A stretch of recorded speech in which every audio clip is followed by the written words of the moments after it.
Welcome back to Leveraging Leadership, where we unpack the art of business leadership. I'm your host, Emily Sander, Chief of Staff turned Executive Leadership Coach. This show is all about finding your points of greatest influence and leveraging them to better serve those around you. Let's be honest, no one wants to run a layoff round. No one wants to be on point for a riff.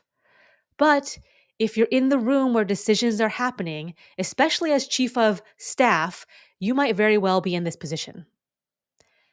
And how you handle that and how you step up into that will say a lot about your leadership and your leadership values and your leadership style and presence and all those things. It will say volumes to the rest of the company about your leadership team as a whole and what they're really about.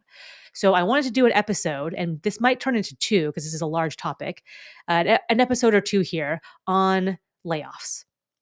Not a fun subject, but an important one.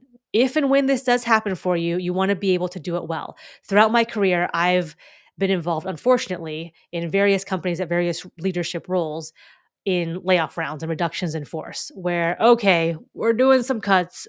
Okay, this is affecting my team directly, or it's affecting another team right next to me, or I'm coordinating across multiple departments, this type of thing. And I've seen them be done well, and I've seen them be done poorly. And I would much rather have these things be done well if they have to happen. And so I'm trying to get any information from my experience that I have out to folks just in case they are in this position. So that's what this episode or two is going to be about. Okay. To preface the conversation, what I would say is there's two things that you can hold together as you approach this process, as you move through this process, as you reflect upon this process. You want to do everything in your power to conduct a layoff round with as much dignity and respect for the individuals involved as possible. That's one thing.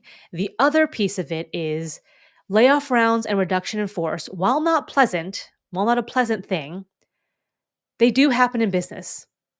And they are just part of the business world at a certain level. And that's just how it goes sometimes. And I know there's lots of different reactions to that, and some listeners might be bristling at one or the other.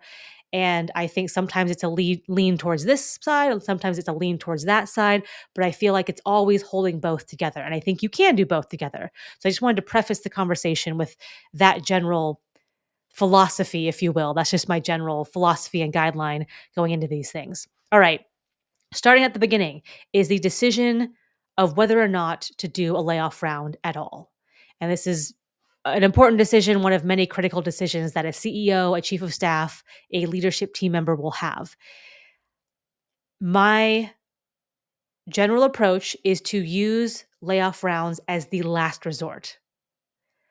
You have many levers, you have numerous levers to pull and switches to push and pull across the organization. And as a CEO, as a chief of staff, you need to be putting all of those on the table and at least considering and assessing a whole bunch. And I would say there's, possibly dozens that you can pull before you go, okay, we're going to have to tell people they don't have a job. I know that people have different opinions and different ways to go about that. And I've seen executives with a much more flippant attitude towards, we can just do a layoff round. Let's just cut those folks over there. Is that a thing that happens? Yes, absolutely. Again, my personal opinion, it should be the last resort. If not, like we have to really think about this before we just kind of snap our fingers and make people go away. Okay, so let's say for this example we're talking about here that layoffs are now becoming they're now becoming an option. We don't want to do them, but like now we're in a financial position where we might have to do that. And everyone's kind of acknowledging and sensing this might be a thing we have to address and we have to attend to. All right, so who is involved in these discussions? When we're saying, okay, we're discussing these things that's on the table, who's at the table? It depends, but certainly the CEO. And then it might be a smaller group on the leadership team. So it could be CEO, chief of staff, CEO, COO, CEO, chief of staff, and COO, chief financial officer. So CFO could pop in here because if we're talking numbers and we're talking forecasts and projections and contingency plans, you might need the CFO in those tight conversations as well. Most of the time, the entire C-suite team is involved at some level in these discussions. So let's say, all right, this is on the table. We've had the core group of leadership team talk about this, and we want to have a plan in place if we need to go down this route. If we need to do a layoff, we want to make sure we're doing it right. We want to make sure it's thoughtful. We want to get all our ducks in a row and just make sure we have this thing thought through. We're not shooting from the hip or panicking and saying, okay, like tomorrow, guys, we're going to do a layoff round. Let's just get this thing done. So it might be CFO, I need some contingency plans for if we have to cut deep, if we have to cut medium, if we think we can get by with a smaller layoff round. Here are some inputs from the market that we're seeing. Here's some inputs from the client churn. Here's some inputs from whatever is kind of causing the financial distress that has gotten you into this position to have to consider a layoff round. I mean, CFO should know about all these, but just kind of running through that together as a group. What are our inputs here? What are we seeing? How do we want to craft and tee up our contingency plans? Okay, CFO, go come up with some plans. And then at the end of the day, this is where it kind of gets crass. Give us a number. And this number can come from the CEO based on a recommendation from the CFO. It can come from the board. It can come from just the CEO themselves. Whatever it is, at some point it's a number. Okay, this can be anything. 5 million. Okay, this depends on your company. 5 million from salary cap. It could be 300,000. It could be, 150 million, whatever, like depending on your company size and depending on what that headcount looks like and all the rest. What's the number? Then it becomes a discussion, and this might be where you open it up to the larger C-suite team and say, "Hey, we've done some calculations, we've done some numbers. Here's the number we have to hit." The one of the decisions to discuss is, where does it make sense to make these cuts?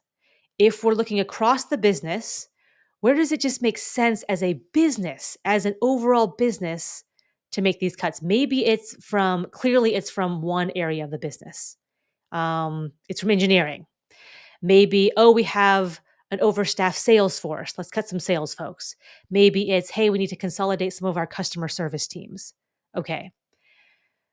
This is where it gets interesting because a chief of staff can help facilitate and remind people that as a C-suite team member, you are on two teams. You're on two teams. You're on your functional team, so operations, product, compliance, marketing, sales, all those functional teams. You have that hat on. And you are also part of the leadership team. You are a leadership team member who needs to advocate on behalf of what's best for the business overall, what is best for the teams overall. And that's can be a subtle distinction, but an important one, especially now. So we're not talking be defensive, put your walls up, hoard your resources, defend your people, go fight. It needs to be a conversation amongst the leadership team. And where I've seen top performing leadership teams thrive is where they go, okay, this is really tough, but it makes sense for folks from my team to go because we need folks over there on your team. And it also could be, all right, my team is not directly affected, but I see some pretty significant changes happening in these two other teams that are right next to me. And okay, if we're going to do that, if we're going to cut deep on your team, you can let's share some of my resources for the next 6 months. Hopefully we can bring folks back in 6 months, but you're going to need some help. I can pull these 5 people from my team to help you just stand that thing up and hold serve on your team for at least 6 months. If those types of discussions start happening, that's when you know you have a thriving leadership team. So where do these cuts need to happen from? Where does it make sense for the business overall? If you're in this position where you're even considering a layoff round, something's not going right. And so this might be an existential question where, for the company to survive, what do we need to have happen here, guys? What do we need to have happen here as a team? Okay. Then it might be an exercise of, okay, now go put your functional leadership hat back on. And this is where it gets crass again, but we need a list. We need a list from every single person on the C-suite team of who would need to be cut. Who would be your recommendation to be the top 10 people, the top 5 people, the top 50 people, whatever it is for you. And the who does this might be informed by the previous discussion on where it makes sense. If everyone's just in agreement, hey, it's engineering. I'm just using that as an example. It's engineering. So, head of engineering might be the CTO, might be head of product, whatever you call it. They're going to have to go make their list. Many times it's, look, it doesn't matter where this comes from. We're all going to have to get to the number. And so to be fair, or it just, it makes sense for everyone to cut some people. It might be, all right, everyone go, think about it, and come back with a list from your department, from your respective departments, and then we'll come back and talk about it. Sometimes those lists just go to HR, so it's a confidential thing. Sometimes it's a group discussion. It just depends on many, many factors about your team makeup and dynamic and what's happening there. Um, but that's where it is. We're talking numbers on a spreadsheet, we're talking names on a list, and it's a tough conversation and not pleasant, but this is sometimes what needs to happen.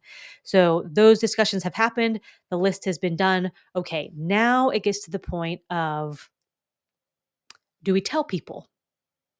Emily, do we tell the rest of the staff that this is going to happen or this might happen? My general philosophy here for all announcements, not just around layoffs, but just for all announcements in general, is this information going to be relevant and helpful to your audience? Is it going to be relevant? Does it have to do with them? And is it going to help them for this particular audience? That audience can be an audience of one, so one person, or it can be an all hands meeting or anything in between. But given who you're talking to, is this going to be relevant and helpful? So trying to explain relevant and helpful. If you're talking to Sam over here, and Sam is in, I don't know, the sales operations team, and you're having a one-on-one conversation with him, and you start talking about Jenny over in accounting and how her benefit package has this, and that. And Sam's looking at you going, okay, that's not really relevant to me. I hope Jenny does well. I hope she has a good benefit package, but that's not super relevant information. That's not relevant. That doesn't have anything to do with Sam. Nor is it probably helpful. It might be helpful for like general context, but not really. You could have a situation where, let's say over in sales operations, you've got Raul and Sam and their team members. And Raul's kind of, go with the flow, more laid back. I'm doing my job. I'm doing a good job. You have some information. I'll take that in. Okay. It might happen. It might not. Got it. Good. Sam might freak out with every single data point he gets. Wait, what's happening? Is that going to happen tomorrow? Like, what am I going to do with my, it might throw him to pieces. So while something might be relevant to everyone on the sales operations team, it might be helpful to Raul or maybe neutral, but it's not going to be helpful to Sam because it's going to freak Sam out. It's going to unnecessarily cause him worry and anxiety. Okay, so that's an example to kind of explain relevant and helpful. Now, when you're making the decision of like, do we tell people? Who are we talking about here? Who's people? This can be the next layer of leadership. So maybe SVPs or VPs, maybe mid-level managers, then you have rank and file folks. Do we need to bring in the SVPs? Sometimes SVPs are brought in when you're making the list because they're closer to it. Sometimes not. Do we want to tell the larger organization? That's a decision. If one team is affected, are we going to start to front run communications with that team only type of thing? So all of these discussions can be happening at this process. And there can come a scenario where, okay, we have individuals in this group. We want to tell this particular group, and we've not got lots of individuals within that group. Some people it's going to be helpful for, and some people it's not. What do we do? And that comes to, okay, what's the greater good here for the team as a whole, for this group as a whole? Is it relevant and helpful? Is it more helpful to tell them than not, or not? Like, and that can be factors like, where are we in the decision making process? Are we being very cautious and saying, let's just get this plan in place? We're probably not going to have to use it. This is just out of an abundance of caution type of thing, might not be worth getting people all riled up over. Like, we've got a dozen other steps before we even bring that one to the forefront. We've got a dozen other options that I think are going to get us back into a better financial position. Okay, it might be a decision. Let's not tell folks because we don't want to distract them and worry them for no reason. That does no good. That's not helpful. It might be, no, I mean, we've got some trust issues on this team for whatever reason in the past. This layoff round is looking more and more likely by the day. We need to start front running and communication and having communication with folks. Okay, that could be a decision. So lots of factors that go into that. That's just an example to kind of get you thinking about what I'm thinking about. Okay, then let's say in this example you get to a point with your leadership team that, hey, this is becoming more likely. The numbers are not turning around. We're doing everything we can to try to turn this around, and it's not happening. We are now talking about people's salaries. We're now looking at numbers on a spreadsheet. By the way, one thing before I go into communication here, by the way, one other lever you can pull if you get into the salary zone, where now we're talking about salaries, we've exhausted our list of 12 other things, hasn't worked, we're talking about salaries. C-suite team members tend to make the most money. They tend to have the biggest number on a spreadsheet in terms of salaries. One option is for them to take a pay cut so other people can keep their jobs. I've been in this position, and we've actually done this on leadership teams that I've been on. This can extend down to SVPs and VPs, et cetera, et cetera. Bonuses were the first thing that went for our group. So we just were like, no one on the leadership team is getting bonuses. And then certain folks, the highest paid folks on the leadership team, took a salary cut for a temporary basis. And that was enough to get us to the number we needed. If it goes beyond that, and it's like, okay, we've done that, or for whatever reason we forego that option and we go with another option. Now we have to talk about layoffs and people losing their jobs. Okay. Communication, all hands meeting. Let's say it's an all hands meeting. Holy cow. All right. What I would suggest here is, first of all, don't jam yourself up into a timeline. I know sometimes you can't help it, but if you're like, look, we're in advance talking contingency plans, we have time. We have time, but we still feel like it's going to be the best thing to get this option out there and kind of start getting people's head around it and maybe socializing this as an option and talking about that. Then what I would say here is try to give people the overall picture and the context for why this might happen. And in this case, it tends to be easy because there's a financial distress situation happening here. Revenue is not where we want it to be. Our profit margins took a hit from X, Y, or Z reasons, operational reasons, or whatever. The industry happened. The competitor came. Everyone knows that the competitor did this to us. Da da da da. Okay, whatever it is, we're not hitting our numbers. We're in a financial position we didn't expect to be in. And sometimes at all company meetings, you will have shared the finances with the entire team, not maybe the blow by blow, like row by row type of thing you go over with your CFO or with the board. But a lot of companies will share some sort of financial status update at least a high level. So hopefully people have kind of gotten the sense like, okay, maybe we're like neutral and we're not growing, but it's not horrible. Now we've gone down for the past 2 quarters now. Okay, now we're going into our third quarter and that graph just turned red. And the faces on the CFO, like the CFO's face has gotten not happy face. Okay, so maybe they're picking up on that trend, but it could be a point of there's a gap. We have a financial gap from our forecast to our actuals. This is something that we are certainly paying attention to. We are actively addressing. This is a thing. Like this is a thing. That's the message. This is a thing. And it's all of my leadership team. I've asked all of my leadership team to take a look at this and we're actively working on it type of discussion, type of messaging. And then within that, I think the option of a layoff could come up in a number of different ways. I was actually just talking to a chief of staff who was in a similar situation to what I'm describing, and he was saying, "Emily, I think my CEO is going to get the question of, are you going to do layoffs?" And we were going through the talk tracking response to that and how to coach his CEO through that. And what I said, and what I'll say to you here is saying something like,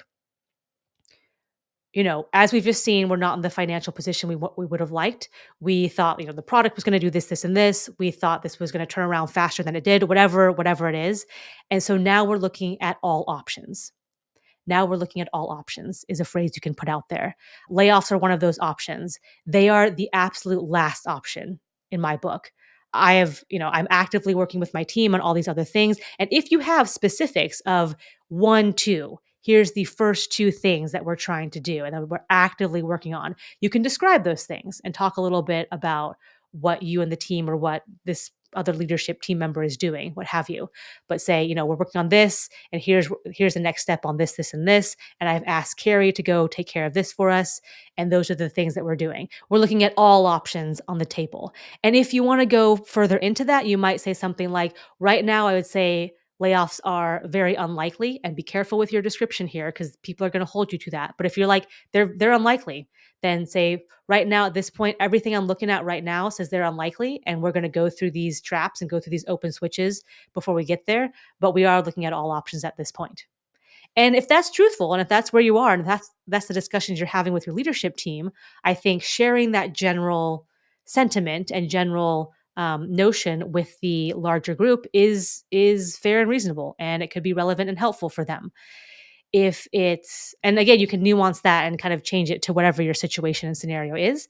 But something like that might be useful. You might need to come in stronger. You might need to have your CEO stand up there and say, as your CEO, I've always been committed to being transparent and truthful with you. And that's important to me. And right now, I need to tell you that layoff rounds are a possibility that we're having to look at.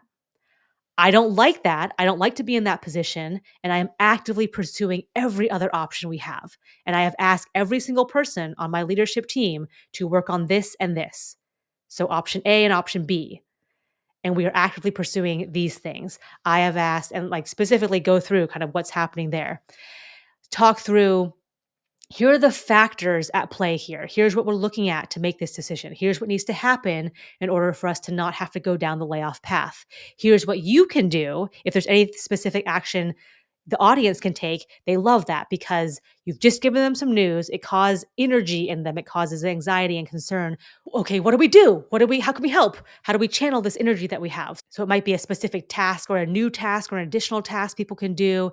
It might be look out for this thing, or if you hear stuff around this, let your manager know. It might be, guys, I know this is not great news to hear, but in any scenario, doing the best job you can in the role you have right now is going to serve you and the team best. In any scenario here, please take care of our customers, take care of each other, follow the process, do the things you need to do a good job in the role you have right now. So whatever the call to action is from that announcement, I would make that crystal clear for people. So you don't just want to drop this news on someone and just have people kind of float around and wallow in it. You want to give them clear, distinct action points if you can, even if it's just do the best you can at your job. Continue doing an excellent job. We know that you're all top performers, or whatever it is, whatever that talk track looks like. Make that announcement. Whatever that messaging needs to be, just make that clear call to action CTA, make that announcement. If you enjoyed today's episode, please like, share, and subscribe wherever you get your podcasts.